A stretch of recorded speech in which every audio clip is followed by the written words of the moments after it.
자, 오늘 본문은 초막절 중간이 되었을 때 일어난 사건입니다.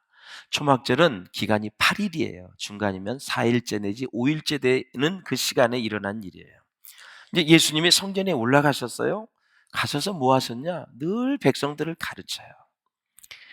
사랑하는 여러분, 교회 사역은 여러 가지가 있지만 예배도 있고 뭐 선교도 있고 다 있지만 가르치는 일을 잘해야 됩니다.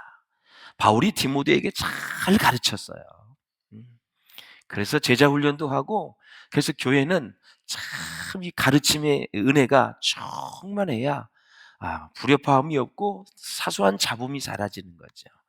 그러니까 이게 설교도 듣고 기도도 하지만 구체적으로 바이블 스터디도 하고 또 여러 가지 사역 훈련도 하면서 잘 배우셔서 내가 해야 될 일, 내가 지켜야 될 자리, 그런 역할들을 잘 감당하게 되면 그럼 피차 마음 상할 일이 없는 것이죠. 그래서 사랑하는 여러분, 우리가 이제 사역을 하면서 여러분 잘 가르침을 받는 게 중요한 거예요. 자, 예루살렘을 찾은 수많은 순례자들이 있었습니다. 근데 예수님이 가르치는 내용을 보니까 이제까지 들었던 내용보다도 훨씬 더 탁월하고 훨씬 더 깊고, 야, 초등학교도 안 나오고 중고등학교도 안 나온 이 예수님이, 이 예수가 도대체 무슨 말을 하는 거지?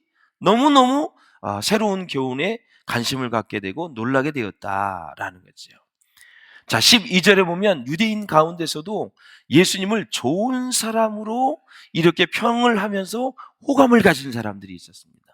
유대인들이라고 해서 예수님을 다 배척한 것이 아니라 그 중에는 그 진리의 말씀을 듣고 예수님을 메시아로 받아들이고 그리고 예수님에게 깊은 호기심과 호감을 가지고 있는 사람들이 많이 있었다라는 거죠. 그러나 예수님을 부정적으로 생각하는 사람이 대다수였지요. 거의 8, 90% 이상은 다 그런 종류의 사람들이었습니다. 하물며 예수님의 친동생들도 말씀을 드렸지 않습니까? 예수님에 대해서 빈정대고 조롱을 하면서 그가 하나님의 아들이라는 사실을 인정하지 않죠. 유대 사람들은 또 심지어는 어디까지 가냐면 예수님이 귀신이 들렸다고 말하면서 의심하고 수군거리고 예수님을 죽이려고 했다. 할 말이 없으면 귀신 들렸다. 이렇게 해버리면 귀신 들리면 다 미친 말을 하기 때문에 이 논리가 성립이 안 됩니다.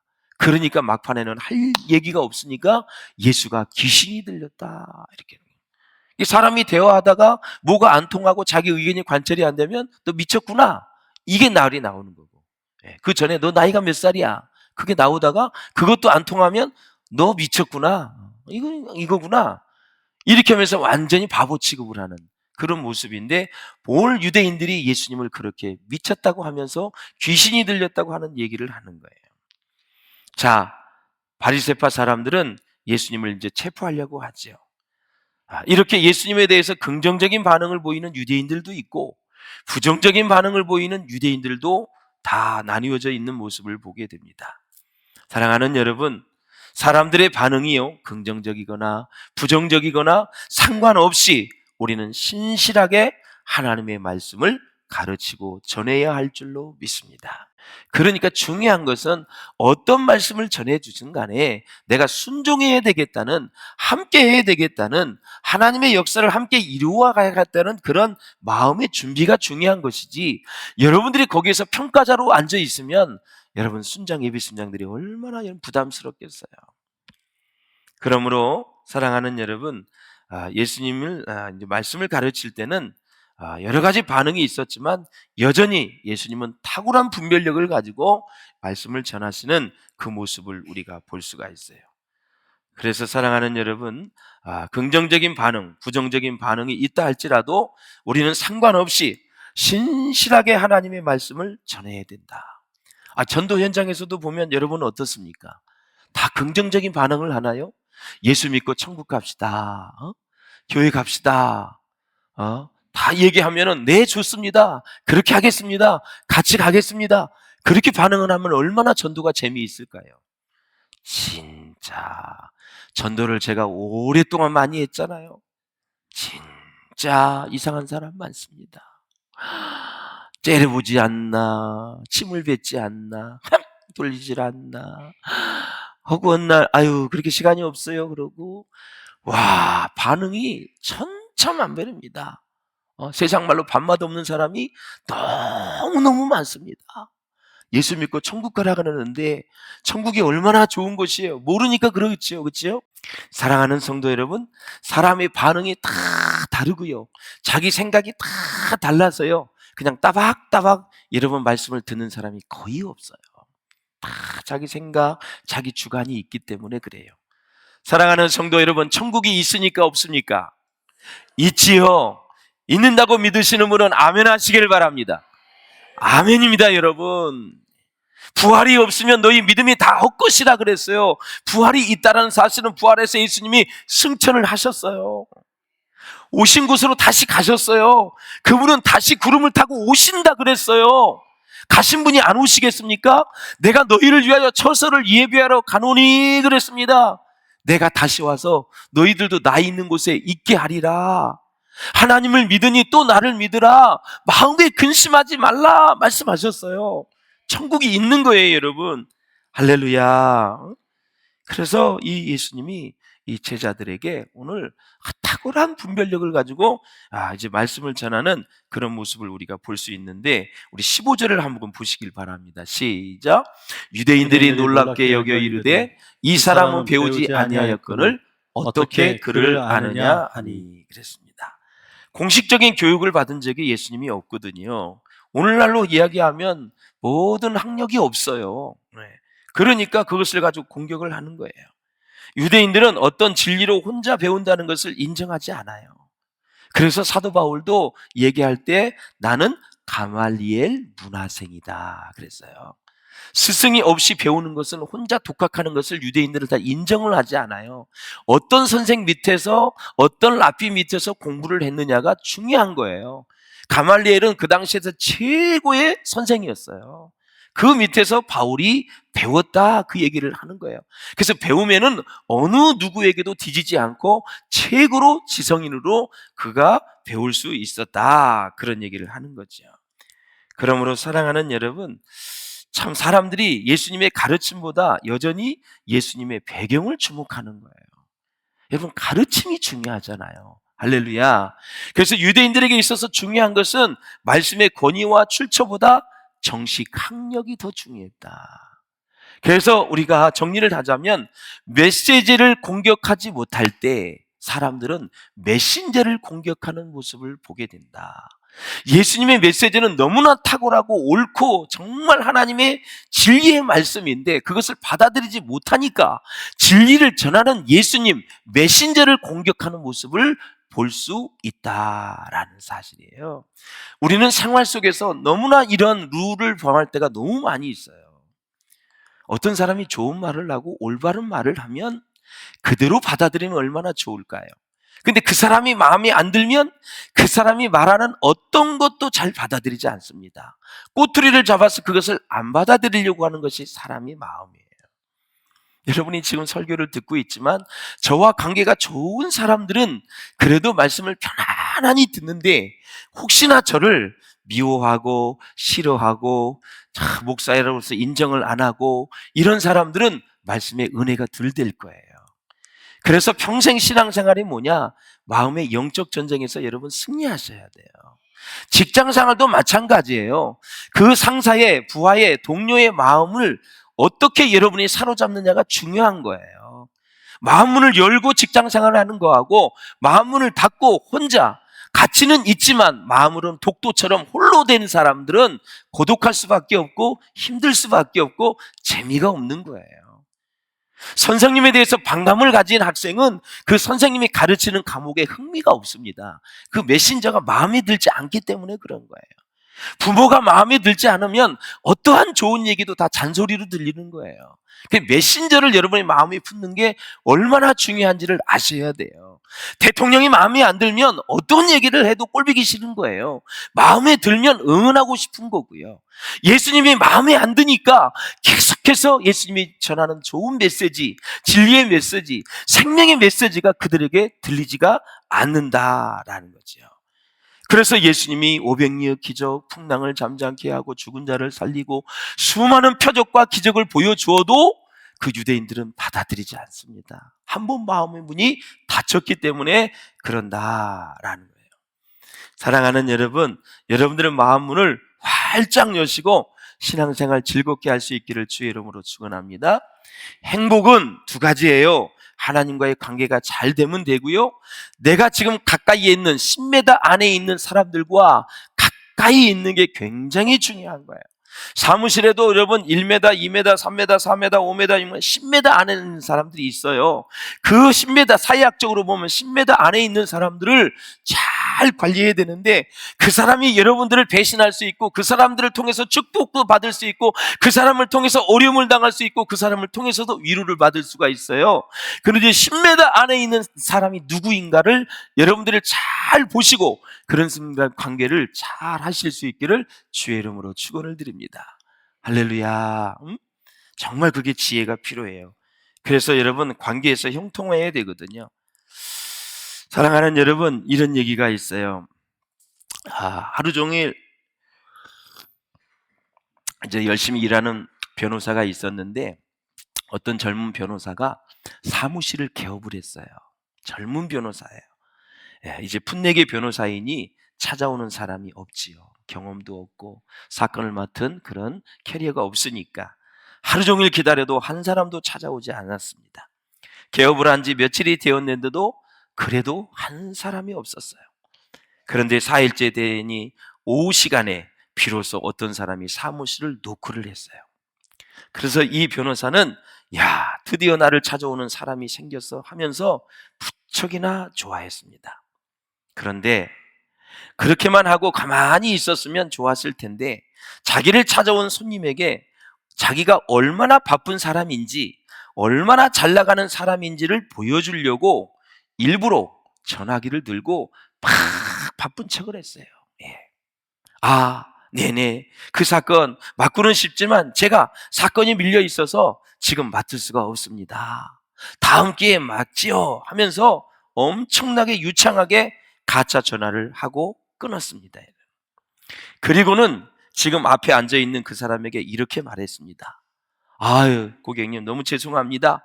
눈코 뜰 새 없이 바빠서 인사를 빨리 드리지 못했네요 하면서 무엇을 도와드릴까요? 어떻게 오셨습니까? 이렇게 물었더니 들어온 사람이, 고객이 머뭇거리며 말을 할까 말까 하다가 이렇게 말을 합니다. 사실은 선생님이 신청하신 전화를 놓아드리려고 왔는데요. 그랬어요. 무슨 이야기지요? 전화 놓는 사람이 방문했다는 것은 그 전화가 아직 개통되지 않았다는 것이지요. 그런데도 개통되지도 않는 전화기를 들고 괜히 자기를 과시하며 허세를 부리다가 정말 부끄럽고 창피한 일을 당한 것입니다. 사랑하는 성도 여러분, 사업을 하던 목회를 하던 우리 직장 생활을 하던 여러 가지가 있겠지만 언제든지 자기를 과시하고 싶은 욕구를 여러분 절제할 수 있기를 주의 이름으로 부탁을 드리겠습니다. 악한 마귀는 하나님의 백성들을 넘어뜨리기 위해서 자꾸 자기를 과시하도록 이끌어가는 거예요. 자기를 드러내려고 하고 자기를 막 높이려고 하고 조금 과대해서 포장해가지고 자기를 잘 보이려고 하고 성과가 이만큼인데 이만큼이라고 얘기하고, 그래서 자꾸 사단은 막 자기를 높이려고 하고 과시하도록 한다라는 사실이죠. 사랑하는 여러분, 예수님께서 이 구약에 대한 지식과 통찰력을 가지고 계신데 어떤 종교 전문가도 따라올 수가 없지요. 예를 들어서 예수님이 12살 때 성전의 제사장들과 토론한 것을 주변 사람들이 봤잖아요. 너무나 탁월하니까 놀랬어요. 12살인데 정식 교육도 못 받았는데. 그러면서 예수님은 항상 말씀하시기를 16절에 보면 내 교훈은 뭐라 그래요? 내 것이 아니요 나를 보내신 하나님의 것이니라. 할렐루야. 그래서 예수님의 이 말씀하시는 이 교훈이 스스로 하는 말인지 하나님께로부터 온 뜻인지 알고 싶으면 직접 하나님의 뜻을 행해보라고 그 많은 유대인들에게 예수님이 말씀을 하시는 거예요. 그래서 그런 마음을 가지고 율법을 지켰으면 좋겠다라는 거죠.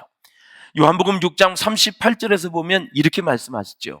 내가 하늘에서 내려온 것은 내 뜻을 행하려 함이 아니요 나를 보내신 이의 뜻을 행하려 함이니라. 나를 보내신 이의 뜻은 내게 주신 자 중에 내가 하나도 잃어버리지 아니하고 마지막 날에 다시 살리는 이것이니라 그랬습니다. 하나님은 다 살리는 사역을 하는 거예요. 예수님은 다 살리는 사역을 하는 거예요. 얼마 전에 이 본문 이전에 38년 된 환자를 일으켰다고 말씀하셨어요. 살리는 거예요. 그런데 이 유대인들이, 이 제사장들이, 서기관들이 뭐라 그러냐면, 왜 안식일에 병을 고치느냐?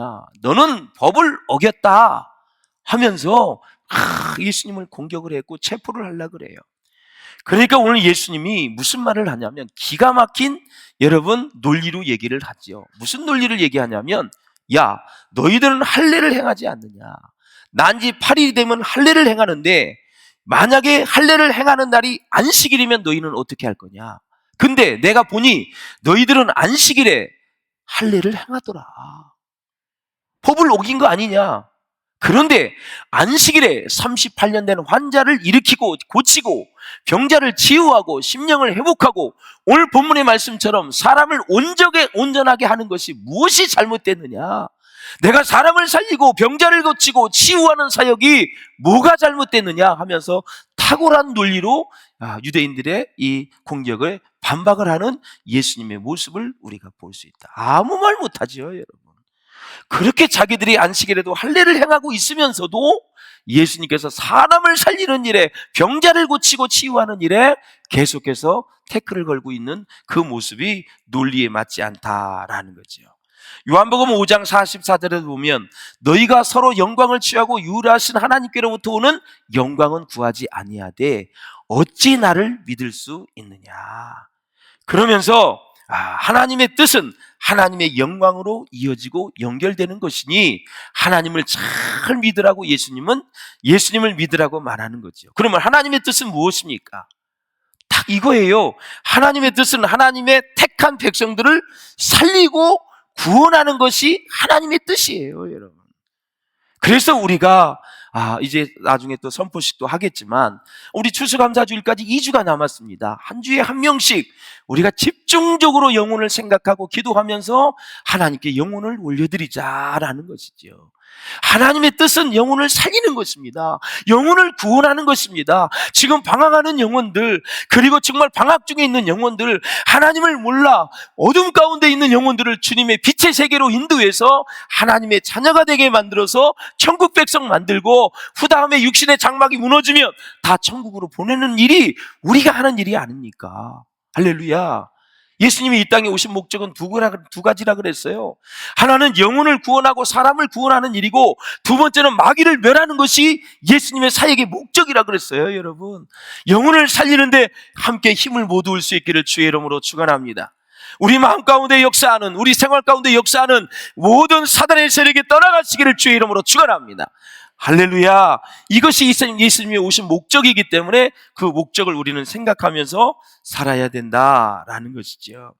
사랑하는 여러분, 우리의 믿음의 선진들은 정말 헌신했던 사람들입니다. 우리는 이 역사적인 이 모든 사건을 통해서 이 시대를 한번 생각해 보세요. 영양이 부족해요. 빛을 못 보십니까? 여러분이 두더지처럼 음식을 구해서 먹고 계십니까, 여러분?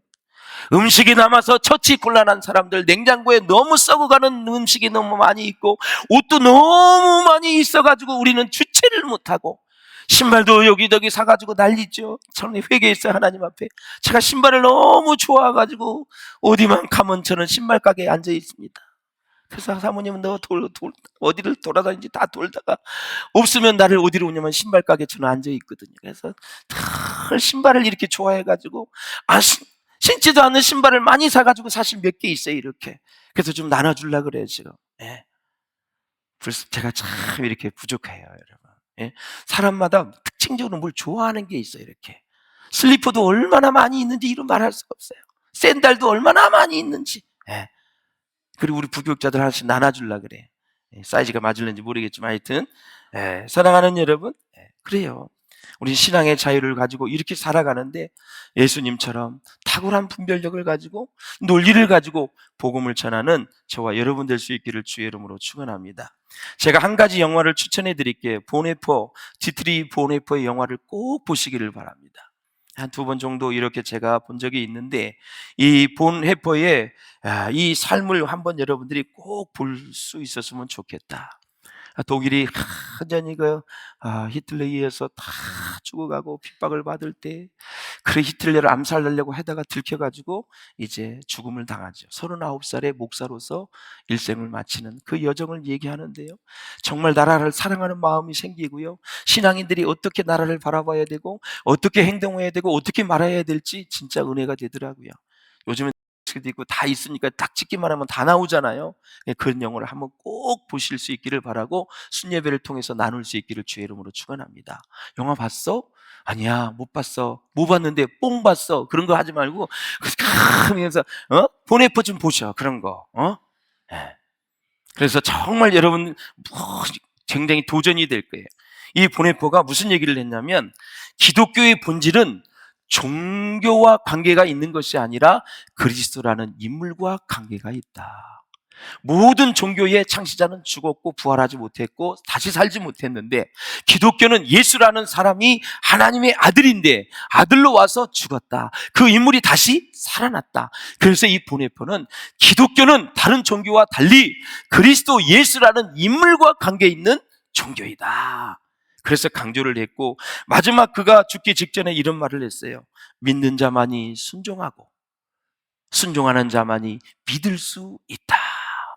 그러면서 장엄하게 그는 처형을 당하게 되지요. 사랑하는 여러분, 말씀을 맺겠습니다.